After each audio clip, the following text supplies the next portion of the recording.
কত বড় একটা কলা ছড়া। চলে আসলাম মালিকের বিশাল বড় একটা বাগানে। এই যে খেরে বাগান, এটা হলো খেরে বাগান, কুনুত খেরে বাগান। এরপরে দেখেন এই যে এখানে খেজুর গাছ আছে। আমি পুরাটা বাগান দেখাতেছি, বাগানটা অনেক বড়। আর খুলনা খেজুর গাছ আছে এখানে। এরপরে যে রাজ দিতেছি, কত সুন্দর করে রাজ দিতেছি।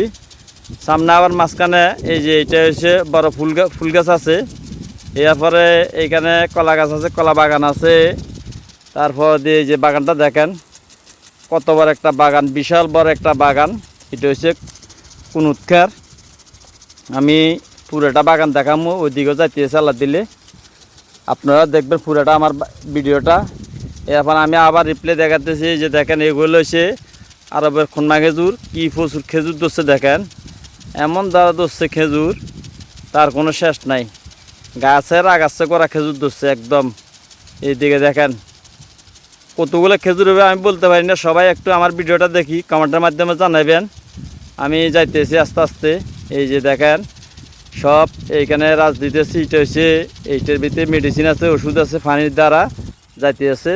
আমি ওইদিকে যাইতেছি পুরাটাই দেখানোর জন্য। এরপর কি প্রচুর আম ধরছে সেটাও দেখবেন। এটা হলো মালিকের ঘর। রাত্রে এখানে থাকতো, এই বাসায় থাকতো। কি করমু, প্রবাস তো আমাদের, করা কিছু নেই, থাকতে হয়, ইয়ে করতে হয়। এই যে দেখেন একটা ফাঁকি যাইতেছে উপরের দিকে। এই যে আমি পুরোটা মাছটা দেখাতেছি কীভাবে পানি পড়তেছে, কত সুন্দর করে রাজ দাবা হইতেছে।